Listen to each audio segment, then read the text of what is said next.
This is Beverly Hills. And here come the Beverly Hillbillies.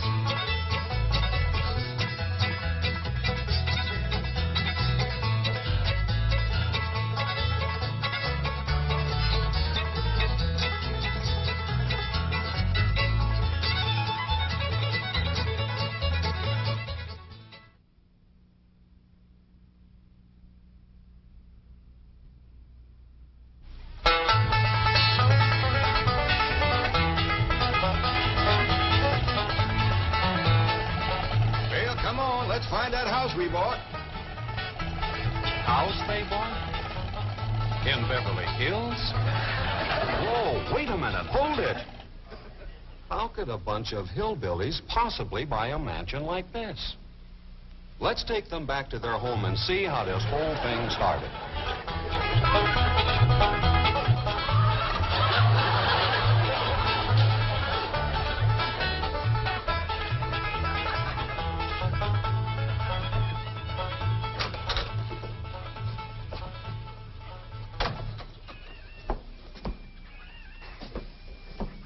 Jed, you gotta do something about that young'un of yourn. How'd that happen? Fighting with a bobcat. Get hurt? I reckon so. It went limping off on 3 legs. I swear, I don't know what I'm going to do about that girl.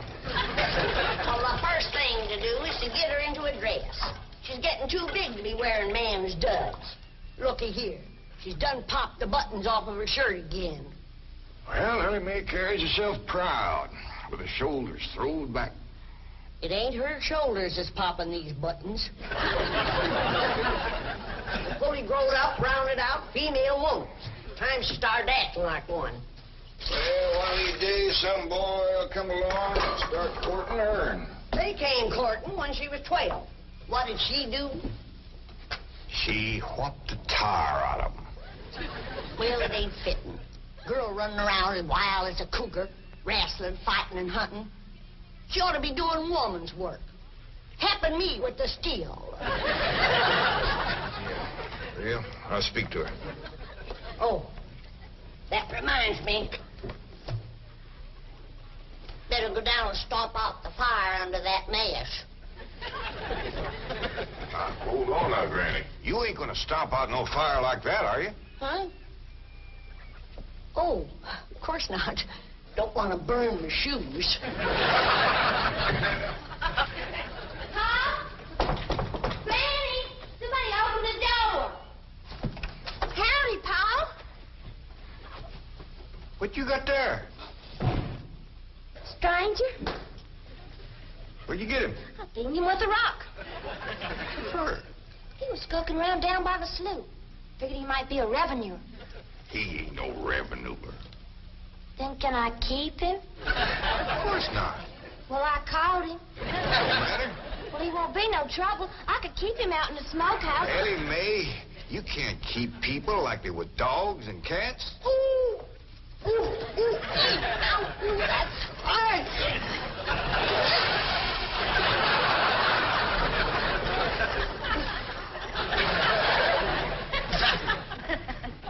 Who's that? Some feller Elly found nosing around. Beaned him with the rock so it'd be easier to tote. They're fellas from the petroleum company. What's a petroleum? I don't know. He asked me if he could do some wildcatting down by the slough. I said, help yourself. We're glad to get rid of the critters. What'd he say? He kind of laughed. The last on him, there ain't no wildcats down there at that slough. No, it's too full of oil. Oh, what happened? Where am I? This here's the Clampett place. I'm Jed Clampett, my young'un Elly May, and Granny. Granny says you've been doing some wildcatting. There's no need to. Mr. Clampett, that swamp of yours is full of oil. I could have told you that. Well, my company would like to pump it out. Yeah, I'd like that too, but I just can't afford to have it done. Oh, no, you don't understand. You see, you wouldn't have to pay for it. Oh, I don't take favors from strangers. No, Mr. Clampett, you see, you're a very rich man. How big a rock did you bean him with? No bigger than a hedge apple. Listen, I've got to call my office in Tulsa. Have you got a telephone? A what? A telephone? Well, maybe one of your neighbors has one. It's well, down in this country, it's probably a box attached to the wall. And you talk into it, and they can hear you in Tulsa. Maybe you better sit down for a spell. Oh, I haven't time. Listen, where's the nearest airfield? Airfield? You know, Granny, that's one of them there fields sets up in the air. Oh, never mind. I'll find it myself. Listen, now don't you sell that swamp till you hear from me. I'm flying to Tulsa. Now he thinks he's got wings.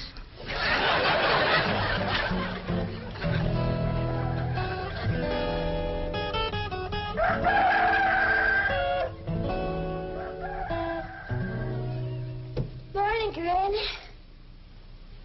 Watch them buttons, child. Granny! Them pigs of yours got into the corn. Did they drink much? I reckon they did. This here little fella was kicking blue blazes out of the mule. That's the trouble with razorbacks. They such a mean drunk. Yeah, this wouldn't happen if you'd stay in the house where you belong.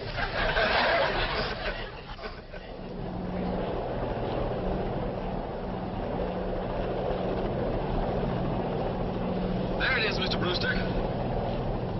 From the tests and surveys, I'd say that's going to be one of the richest pools since East Texas. News like this is bound to get out. Let's go down and get Clampett's name on a deal. Where's the gun? Where's the gun? Oh, there. What's the matter? You want to see what just flew over Blueberry Ridge? What? The dad-blamedest biggest bird you ever laid eyes on. Probably just an overgrown chicken hawk. Chicken hawk, nothing. That thing could make off with the hog. Hurry up, put that gun together. No room to land near the cabin, Mr. Brewster. It's too rocky and hilly. Then let's get the sling ready to be lowered. Well, Mr. Brewster, that might be dangerous. Hang the danger. We're going to be the first oil company down there if it kills you. Yes, sir. Me? Don't worry. If it's safe, I'll follow you. Granny, I see it. There it is. Land of mercy, look at that. What you doing, Granny? That thing's only got one claw, but danged if it ain't grabbed up a man. Hurry, Paul, it's my stranger. Where is it? Just throw it in the house. I'll get it on t'other side.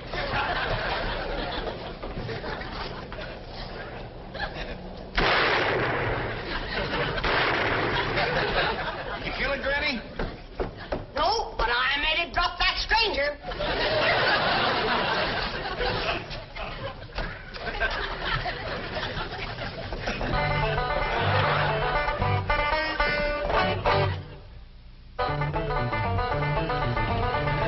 Jethro!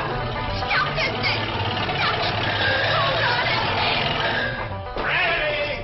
Granny! Yes, Jed? Granny, grab a hold of something and hang on. Cousin Pearl and that overgrown son of hers is headed right for the cabin in that old truck. Heaven protect us!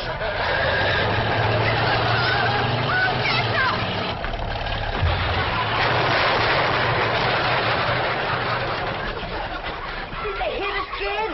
No, but I think they sure want the chicken house. Jed, I'm sure sorry about the chicken house, but nobody got hurt. Jethro, I told you to get rid of them worn-out brakes. I did, Ma. That's how come we ain't got none. Get on out and lift the chicken house back on its foundation. Jed? Yeah. Jed, Elly May came running over to my place, and she said you sold the swamp to some oil company. Well, yeah, I guess I did. What did they pay you for it? Well, he ain't paid me nothing yet. That Brewster fella said he'd bring the money later. Well, how much they going to pay you? Well, he said I'd depend some on how much oil they could pump out. Well, you must have mentioned some figure. What was it? Now, Pearl, you know that old swamp won't worth shucks. Jed Clampett, you got slicker and you're ashamed to admit it. That's just what I told you. Granny, how much they gonna pay him? All right, I'll tell you. He said it runs somewhere between 25 and 100. 25 and 100? I know it don't sound like much, but Mr. Brewster seemed to set great store by the fact he's going to pay me in some new kind of dollar. There ain't no new kind of dollars. Well, it's new to me. I've heard of gold dollars, silver dollars, paper dollars, but he says he's going to pay me in, what do you call them, Granny? $1 million. Yeah, $1 million? he wrote the whole thing out on this piece of paper. Here, you can see for yourself. I don't know nothing about that. Let's see here now. Thanks in heaven. Granny, give me the jug. It's empty, but I'll fetch some. I'll go, Granny. Jed, you're a millionaire. A millionaire. Yeah, that's what that Brewster fella kept calling me. I didn't know just how to take it. It meant you're rich. Me? The richest man in these hills. Maybe in the whole state. Oh, Jed, you can have anything you want. Do anything you want. Go any place you want. Yeah, that's another thing he kept saying. He said he reckoned I'd be moving away from here soon. What do you think, Pearl? You think I ought to move? Jed, how can you even ask? Look around you. You're 8 miles from your nearest neighbor. You're overrun with skunks, possums, coyotes, bobcats. You use kerosene lamps for light. You cook on a wood stove, summer and winter. You're drinking homemade moonshine, washing with homemade lye soap. And your bathroom is 50 feet from the house, and you ask, should you move? Yeah, I reckon you're right. Man, be a dang fool to leave all this.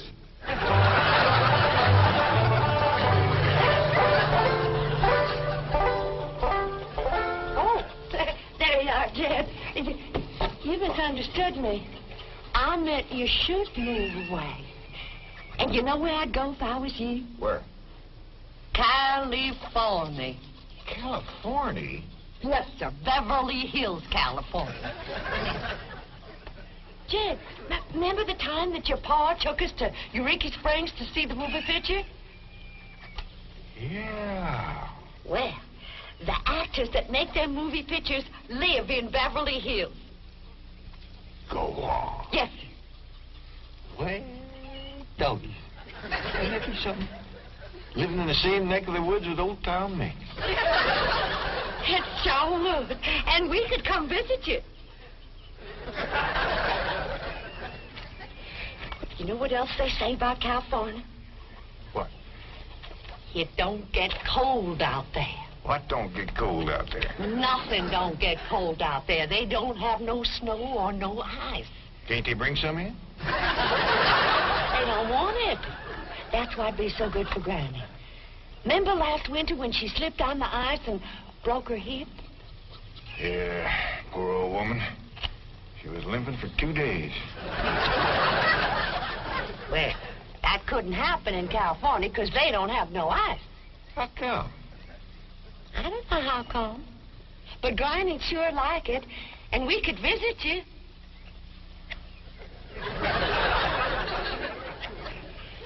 You know what else they say about California? Maybe Jethro know how come there's no ice. He's going to school. We could ask him. Jethro! Yeah, Ma. Come on over here.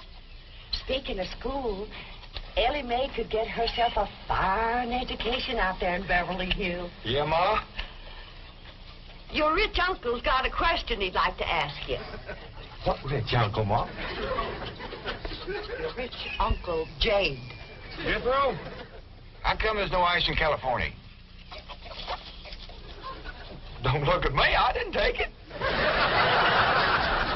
Big dumb. Well, I didn't, Ma. Oh, get out of here. Well, you always do. I don't know. I was saying, Jed, folks claim California's got it all beat. Why, things grow twice as big out there. Jethro would be a whopper, wouldn't he? He could help you move. He's awful handy at lifting and toting, and he could drive you out in my truck. I tell you what, Pearl. I'm going to have to study on this. When that Brewster feller comes back, I'll ask him what he thinks. Well, your cousin is right about that, Mr. Clampett. Beverly Hills is a choice residential area, and lots of millionaires do settle there. Folks like me, huh? Well, millionaires. And movie stars, too. Oh, yes, yes. Is Tom Mix there? No, I'm afraid Mr. Mix is dead. Oh? Oh, yeah. What's the matter with me? Remember, Pearl, he got shot at the end of that picture. Well, there are plenty other movie stars, and that's where Jed wants to live. Ain't it, Jed? I do like the notion of living in the hills. Never could stand flat country. Mr. Clampett, I think it only fair. That is, well, I think you may have a wrong idea about Beverly Hills. Is that where you live? No, my home is in Tulsa. Well, say, maybe you could get us a place there in your neighborhood. Mr. Clampett, let's not beat around the bush. You will love Beverly Hills. Then that's it. Can you steer Jed onto a good place? No, I can get the bank out there to handle it for him. He'd like a nice big place with plenty of room for his kinfolk to visit him. I would like a nice, roomy place if I could afford it. Oh, Mr. Clampett, with your money, you can afford the Taj Mahal. Okay, I'll take it. Well, no, you see, I was just making a little joke. Oh, well, go right ahead. Well, you see, the Taj Mahal is in India.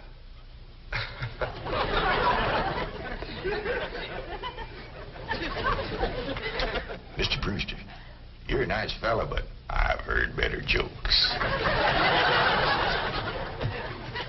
Is the foreigner staying to supper? I'm ashamed to say I ain't asked him. How about it? Oh, I don't think so. Oh, no trouble. What you cooking tonight, Granny? Mustard greens and possum innards. Mm-hmm. Did you hear that, Mr. Brewster? Very clearly. Want to change your mind? Not this time. Well, if you could happen to come back tomorrow, we'll be having leftovers. That's the thing about possum innards. They's just as good as second day.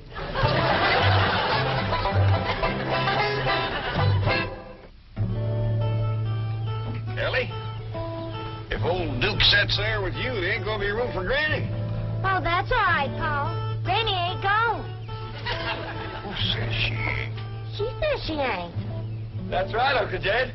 She's just sitting on the back porch in her rocker, and she says that's as close to California as you're gonna get her. We'll see about that.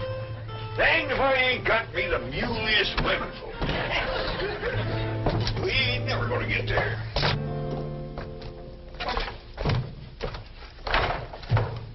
Now, what's all this nonsense about you ain't going to California? Ain't no nonsense to it. If the good Lord had wanted me in California, he'd have put me in California. Maybe he's just getting around to it. The book says he moves in mysterious ways. Well, if he moves me, I'll go. But you and Big Jethro ain't a budging me. Granny, this here Beverly Hills sounds like the kind of place you'd like. That Brewster fella says they got smogs out there. What's a smog? Well, me and Jethro figured out that's a small hog. And you heard what Pearl said. He ain't got no snow on, feller. Has bought us a house in them Beverly Hills. He's in our $25 million to look out there. Well, you just chase on out after it. I'm staying right here. And I ain't afeard neither. Granny, I ain't leaving you here alone. And I ain't a budging out of this rocker.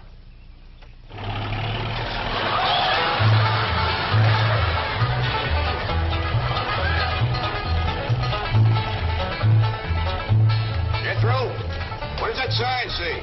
It says Beverly Hills. You hear that, Granny? We're buying. They call them hills? Why, we got moles that can push up higher ridges than that. Well, leastways, it's hills. We'll be among our kind of folks.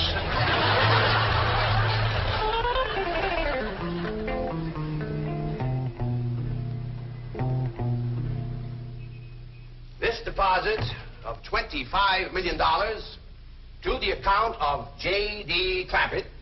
J.D.? As in Rockefeller. Elevates us to third position in capital assets and assures our bank of... Come in. Oh, I'm sorry to interrupt, Mr. Drysdale.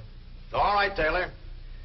Well, are we all set to give the Clampetts a red carpet reception? Well, I'm afraid Mrs. Drysdale still isn't too happy, sir. Yes, I know. Oh, my wife is very upset that I got the estate next to ours for the Clampetts. Says I don't even know what kind of people they are. Do you? I know to the dollar what kind of people they are.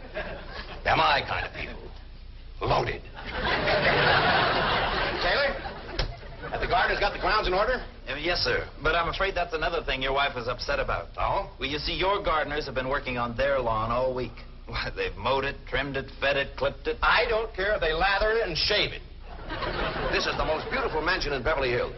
I want every square inch of ground within those walls in apple pie... Yes? Oh, hello, Margaret. No, dear, I'm very What? Oh, good heavens, did you call the police? I'll be right there. What happened? The Clampett estate is being invaded by a band of outlaws. Invaded? Yes, they're holding the gardeners at gunpoint.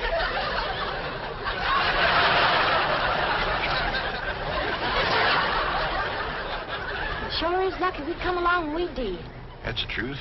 The way they were slipping through that gate, another 5 minutes and that whole darn prison would have been empty. Jethro, you sure that's a prison? Yeah, Uncle Jed.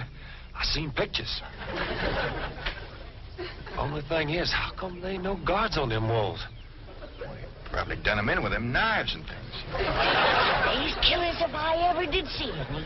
Fine neighborhood we's moving into. You hear that? Hot diggity, there's bobcats in these hills. Them sirens! Somebody's calling the law. I reckon they's gonna be mighty grateful for what we done. Folks out here has got a strange way of showing they're grateful. You've locked up one of the richest men in the country. Mr. Clampett, I don't know how to apologize. I'm deeply humiliated. What have you cutthroats done with J.D. Clampett? I'm Jed Clampett, and I'd appreciate it if you let go of my Sunday shirt. You're J.D. Clampett, the oil millionaire? Yep. This here's my nephew, Jethro. Howdy. Quickly, man, unlock this cell. Mr. Clampett, on behalf of the entire city of Beverly Hills, I extend our deep and humble apologies for this unfortunate and embarrassing incident. Oh, I'm Milburn Drysdale, president of the Commerce Bank of Beverly Hills. My car is waiting to take you and your family to your new home. We want you to know how happy we are to have you, your handsome nephew, your lovely daughter, and your beautiful mother. Wait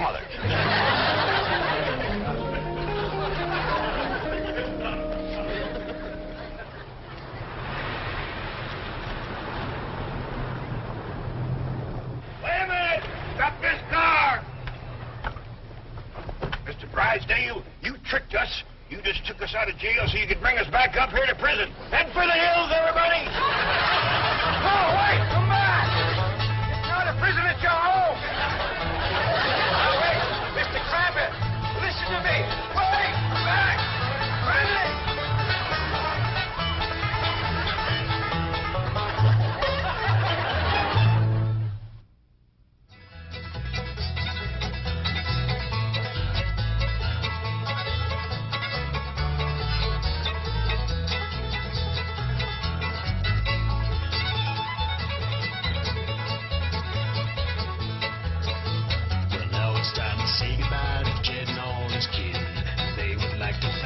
For kindly dropping in.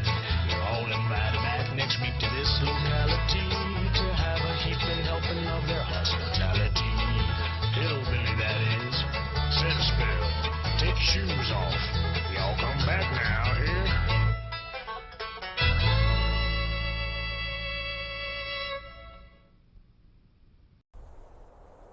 Look up at the night sky.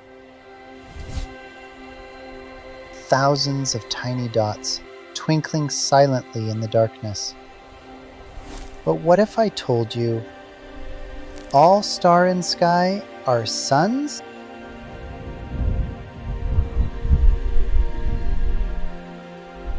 Our sun, massive, radiant, powerful. It gives life to our world, warms our oceans, and drives our seasons. But out in space, it's just one of many. There are over 100 billion stars in the Milky Way.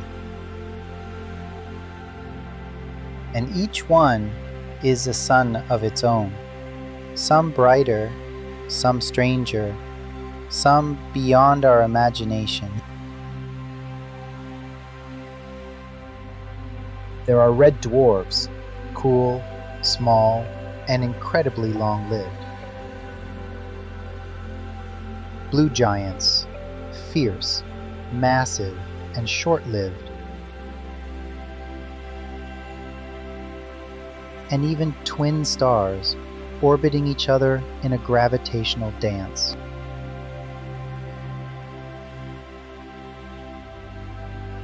When you look at a star from Earth, you're seeing a sun, a glowing sphere of burning gas, light years away, yet still visible in our night sky.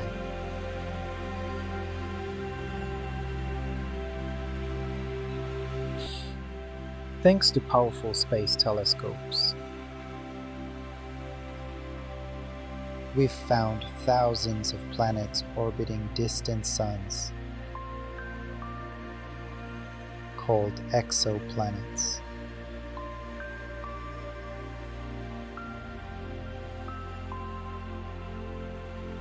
Some could be rocky, even Earth-like.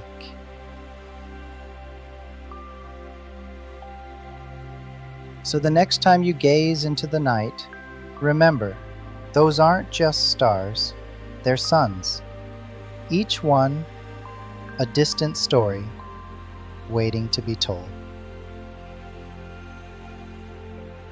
Every star is a sun, and every sun holds the possibility of another world.